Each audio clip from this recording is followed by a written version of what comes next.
Docteur Aïtlhat Kamal, chirurgien urologue et président de l'association algérienne d'urologie. Movember, c'est deux mots, c'est Mo et November.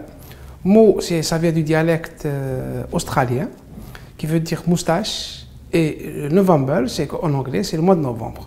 Donc c'est une action qualitative qui a été créée pour sensibiliser les gens à aller se faire dépister contre le cancer de la prostate. Ça a été créé en 2003 par un groupe d'Australiens. Leur slogan, c'était « Arrêtons de voir les hommes mourir jeunes ».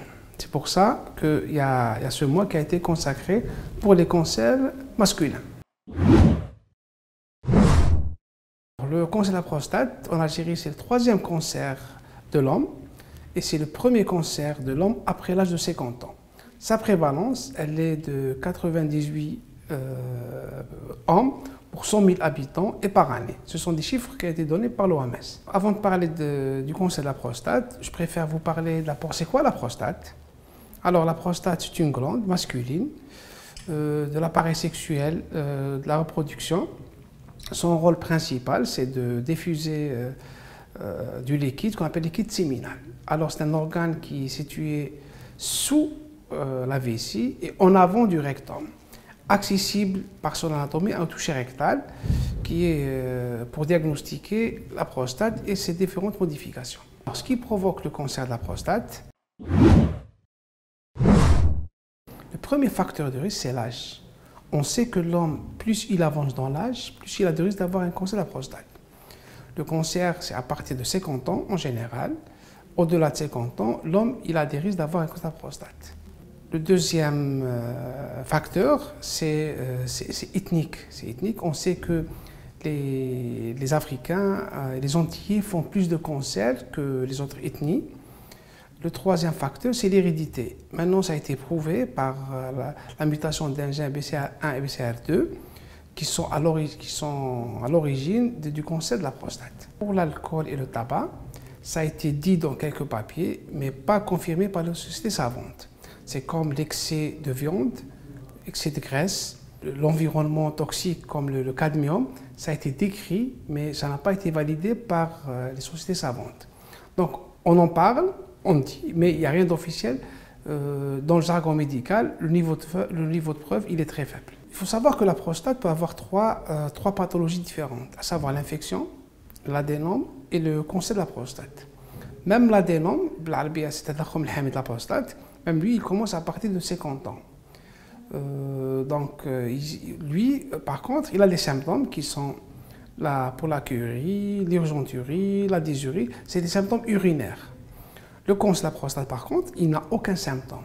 Nous, on profite de la présence du patient quand il vient pour des troubles urinaires pour faire le dépistage du cancer de la prostate. Maintenant, tout le monde s'accorde à dire qu'il se fait à partir de 50 ans.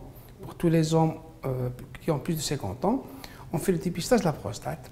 Et on commence à 45 ans quand il y a un facteur de risque, comme ça a été décrit tout à l'heure. Alors, le dépistage, on le fait par une simple prise sanguine de PSA et un examen clinique qui est le toucher rectal. Oui, bien sûr qu'il a un traitement. Alors, son traitement dépend de son stade de découverte. Il peut être d'une simple abstention thérapeutique, c'est-à-dire qu'on ne fait rien, on fait juste une surveillance active qui a ses propres protocoles. Ça peut aller jusqu'à la chirurgie, qui est la prostatectomie radicale, et là, on espère la guérison.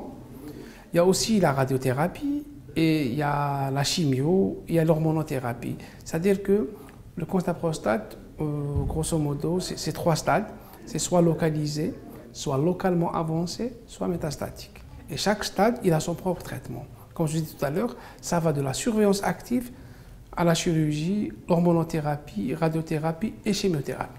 Alors, la dysfonction érectile, généralement, elle survient après un acte chirurgical, quand on opère la prostate, le cancer de la prostate. Ce n'est pas une complication fréquente, mais qui peut exister après une chirurgie du cancer de la prostate. Oui, évidemment, c'est pour ça qu'on fait le dépistage. C'est pour retrouver des stades utiles, des stades précoces où on peut guérir de la prostate. Alors, pour l'éducation, vous savez, c'est un cancer qui évolue lentement, donc il nous donne le temps de le traiter. nous donne déjà le temps de faire le diagnostic et de le traiter ensuite. Alors, moi, je demande à tous les hommes plus de 50 ans d'aller se faire dépister du cancer de la prostate chez l'urologue. Et pour les gens qui ont des facteurs de risque qu'on a cités tout à l'heure, s'il a un parent proche qui a eu déjà un cancer de la prostate, le dépistage commence à 45 ans. Cette année, il y a eu de nouvelles recommandations pour le cancer de la prostate où on préconise même à partir de 40 ans. Le conseil, c'est les mêmes. Hein. C'est un cancer, il ne faut pas avoir peur de la prostate. Ça a été longtemps considéré comme un sujet tabou parce que ça touche, comme je vous ai dit tout à l'heure, c'est une glande de l'appareil sexuel et urinaire. C'est resté pendant longtemps un sujet tabou. Aujourd'hui, les gens en parlent, les médias, la preuve, vous êtes là. Il y a plein de médias, il y a les réseaux sociaux, tout le monde parle de la prostate. C'est un cancer qu'on peut guérir. C'est pour ça que les sociétés savantes, notre association Agenda Urologie aussi, elle fait tout pour faire ce dépistage, cette mobilisation, pour que les gens viennent consulter à temps, se faire dépister, parce que là, je vous dis, à l'heure où je vous parle, il y a pas mal de patients qui sont guéris de leur cancer de prostate, à condition que ce soit un stade utile précoce. Une dernière question, quand on fait le traitement, est-ce qu'on peut reprendre la vie normalement?